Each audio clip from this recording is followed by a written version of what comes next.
A melhor análise que eu ouvi hoje cedinho, acompanhei durante a madrugada, dormia um pouquinho, acordava um pouquinho, olhava as agências e tal, às 4h10 da manhã...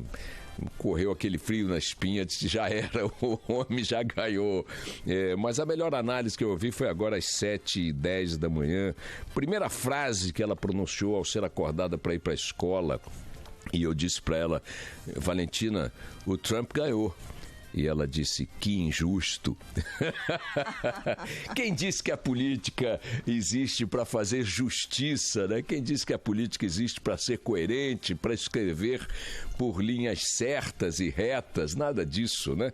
O Trump é o novo presidente dos Estados Unidos, assume dia 20 de janeiro, na campanha mais polarizada de que se tem notícia na era moderna dentro dos Estados Unidos. Ontem, não me lembro quem, aliás, o próprio Sérgio Patrick, que já está conosco na linha, correspondente do Grupo Bandeirantes nos Estados Unidos, diz que duas outras campanhas são relembradas pelos historiadores americanos como tão radicais, tão violentas verbalmente, pelo menos quanto esta, uma de 1856 ou 1865, a outra logo depois da Guerra da Secessão, ou seja, nos tempos modernos, na era contemporânea, não tínhamos nada parecido. Trump atropelou todos os prognósticos, todas as expectativas. Deixa eu ouvir o Sérgio Patrick, mandar o bom dia também para nossas praças, que compõem a Rede Band News FM em todo o país, e também a quem nos acompanha de outras regiões e estados. Muito obrigado por sua companhia. Patrick, e aí? Depois desta noite insone, o que você tem a nos dizer? Como é que foi o discurso de Trump reconhecendo não, enfim, comemorando a vitória, o telefonema de Hillary Clinton para ele, também reconhecendo a vitória do adversário, vida que segue. O que disse Trump? Trump do discurso eleito é o mesmo Trump do discurso a caminho da eleição? Bom dia. Bom dia, Bochá. Bom dia para o ouvinte da Band News FM, 4h36, aqui em Nova York. Né? Ressaca para os dois lados por aqui, né? Para quem ganhou e para quem perdeu. Certamente uma quarta-feira inesquecível. Os Estados Unidos pensando, né, o que é que eu fiz e o que eu vou fazer, né? Como país, o pensamento é esse do americano, né? E o Donald Trump usou um discurso muito mais conciliador, muito menos agressivo nesse discurso de posse, né? Foi de posse não, de comemoração. Aceitação, de comemoração, né? A posse dia 20 de janeiro. Foi muito mais próximo do que ele fez, inclusive, nos últimos dias de campanha, né? Quando ele tentou se mostrar para os eleitores que estavam ali inseguros com relação à campanha dele, né? Que ele poderia ser um cara mais equilibrado e que poderia ficar dentro dos assuntos mais importantes para os americanos. Prometeu unir, governar para todos os americanos, né? Foi basicamente o que ele usou aí, até para tentar acalmar um pouco essa grande incerteza, né? Essa grande ansiedade de quem não votou no Donald Trump. Eu acho até de quem votou. Algumas pessoas que votaram, né, com a mesma história do Brexit, né? Pô, votei, mas porque eu estava achando que ia perder. E agora que ganhou? O que eu faço, né? A verdade é que você estava falando sobre os institutos de pesquisa e todas as previsões, né, que apontavam vitória para Hillary Clinton. New York Times dava mais de 80% de chance para ela ganhar, e aí foi mudando o ponteirinho ao longo da madrugada até virar totalmente para o lado do Donald Trump, né? O próprio mercado financeiro tinha as apostas todas para o lado da Hillary Clinton, e na hora H a gente viu que os americanos ficaram muito mais empolgados com o discurso do Donald Trump. Eles entenderam a necessidade de mudança, a necessidade de... E aí a mudança, o Obama também usou essa palavra, né, para mostrar o que ele tinha para oferecer para os americanos. Era mudança, era esperança, né, naquele momento de um país diferente, mas diante da crise e até do próprio sistema político que travou muita coisa nesses últimos anos, o que os americanos querem agora é um sistema político diferente. E nessa eleição foi a única alternativa que eles encontraram. O Trump se beneficiou também da fragilidade da candidata democrata, né? O mérito óbvio em muitas coisas, mas em termos de imagem, ela tinha muitos pontos fracos que acabaram se mostrando realmente muito importantes ao longo da campanha, né? E agora resta saber se ele vai levar à frente muitos dos absurdos que ele falou ao longo da campanha ou se ele vai realmente colocar a cabeça no travesseiro e entender que na hora de governar os Estados Unidos por pelo menos 4 anos, a coisa tem que ser muito mais séria, né? Então, montagem de uma boa equipe, não perseguir adversários, não ser ofensivo como ele foi ao longo da campanha e dentro do próprio partido, que sabe quando você fala que o time não pode mudar de técnico ao longo do campeonato, Boechat, porque senão não vai ganhar o campeonato, tem que manter o trabalho do treinador e tal, e aí ganha o time que muda de técnico e o comentarista fica sem ter o que falar. Então, é mais ou menos isso que aconteceu aqui na política americana. O Partido Republicano acabou, implodiu, a extrema-direita tomou conta, a cúpula não controla o partido, o candidato não respeita ninguém fala a mesma língua, teve político importante do partido que não votou no Donald Trump, enfim, todo esse quadro desenhado e eles controlam hoje o Senado, vão controlar a Câmara de Representantes e ganharam a Casa Branca. Então, o que precisa para fazer sucesso? Hegemonia, né? Absoluta do Partido Republicano, muito mais do que... Não sei se houve outro momento na história republicana, na história presidencial americana, com essa configuração, em que o Partido Republicano, ou mesmo o Democrata, acho que já deve ter acontecido, controlou o Congresso nas duas casas, Senado e Câmara, e também a Casa Branca, o Executivo. E vai controlar também, até onde se pode projetar que controle seja o termo, a Suprema Corte. Ou seja, ele tem o Legislativo, o Executivo e também o Judiciário, a caminho de nomeações que dependerão agora de Donald Trump e de uma maioria aliada dentro do Congresso, a nomeação, parece que de 2 ou 3 membros da Corte Suprema americana. Tem uma cadeira vaga já. Uma vaga, claro, mas... O Congresso se recusou a avaliar o indicado pelo Obama. Do Obama, né? exatamente. Com a morte de um juiz esse ano, falou, não, vamos esperar a eleição.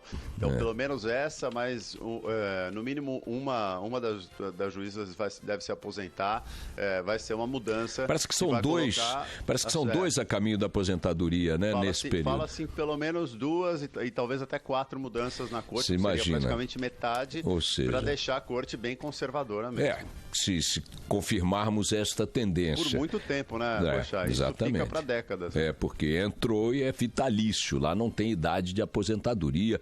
Os ministros da Corte Suprema Americana, os membros, saem quando decidem sair. Não tem idade limite para permanecer ali, ao contrário do que acontece no Brasil, por exemplo. Bom, temos aí esse panorama de hegemonia absoluta dos republicanos. O primeiro movimento do Trump, Patrick, me parece ser para dentro de casa, ou seja, quer do ponto de vista partidário, quer do ponto de vista da política. Ele tem que jogar primeiro na reunificação do Partido Republicano em torno de seu governo.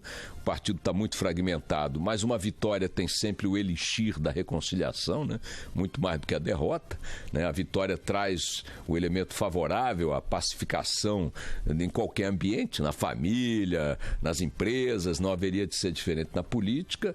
E depois, na sequência, acho que ele vai jogar muito para dentro dos Estados Unidos com suas ações iniciais de governo. A pergunta que você já abordou aí é saber o que ele vai fazer das propostas mais bombásticas, estapafúrdias de sua campanha, como o muro separando os Estados Unidos e México. Parece que esse muro é parte de uma lei que já foi aprovada nos Estados Unidos. Ele pode ter esse argumento legal para tocar adiante essa proposta. Parece inviável, né? No ponto de vista de financeiro, ele parece inviável. Por isso ele começou a jogar para o México a responsabilidade para pagar pelo muro. Agora, como ele vai cobrar... É muito isso. Você faz um muro no seu terreno e cobra do vizinho. Mas, enfim, a deportação de 11 milhões de imigrantes ilegais ilegais nos Estados Unidos e uma ação restritiva à entrada de muçulmanos em território americano, mesmo muçulmanos com documentação legalizada e tudo mais, entre outras muitas propostas que marcaram o discurso de Trump. Acho que agora a periferia da loucura dele tende a desaparecer, negócio de sexismo, ele valorizou muito a família no movimento geral de sua campanha. Ontem, inclusive, anteontem, enquanto Hillary comemorava com seus principais aliados a reta final da campanha, com vários artistas no palco, ele foi com a família para o discurso final, para o comício final. Disse, na verdade, era quem ele tinha também. Né? É isso, ele disse, eu não tenho... Desde o começo, os americanos ficaram muito impressionados com os filhos dele, e a própria Hillary, lembra numa pergunta de debate, que você admira no seu adversário? E ela falou, eu admiro os filhos do Donald, eles mostram muito do que ele é e tudo mais. Então, ele a resposta ele meio dúbia. Nessa, né? Exatamente. Ela não quis encher a bola dele em nada. Ele até falou, ela não desiste nunca e tal. Foi um momento meigo dessa campanha que durou uns 28 segundos. E ele disse nesse discurso, eu não tenho artistas, mas tenho a família e tal. Então, me parece o seguinte, ele vai jogar muito para pacificação, reunificação do Partido Republicano. Evidentemente, um presidente da República, um presidente de uma nação, ainda mais com a tradição, a solidez da democracia americana, não pode levar para o campo executivo, para dentro da Casa Branca, essa linha de pensar e de agir fratricida, que divide, né, que exacerba ânimos e tal. No plano internacional, acho que também ele vai surpreender com alguns movimentos que não serão tão radicais quanto os seus discursos. A questão agora está em esperar o que vem pela frente. A Carla Bigato me perguntou aqui quando eu cheguei, e aí, Boechat, o planeta Terra ainda é um lugar para a gente viver? Eu disse, olha, Carla, ainda que não fosse, que alternativa temos? Então vamos com o Trump mesmo, paciência, democracia é isso. Mas era antes, não? Pois é.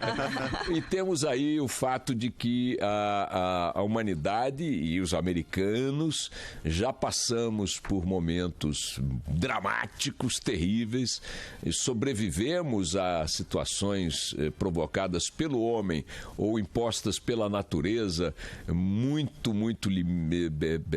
exageradas, absurdas, enfim.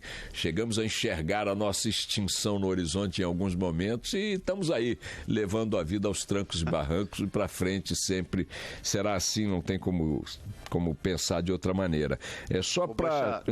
Diga, querido. Tem muita gente tentando encontrar uma explicação psicológica, olhando para outros lugares do mundo também, com uma ascensão da direita, né, e às vezes de uma extrema direita, que não é exclusividade dos Estados Unidos, né? Os Estados Unidos entram quase que atrasados aí, perto de muito que já se viu aí pelo mundo, né? Como uma reação à globalização, né? Em determinado momento era uma grande festa do século XX, né?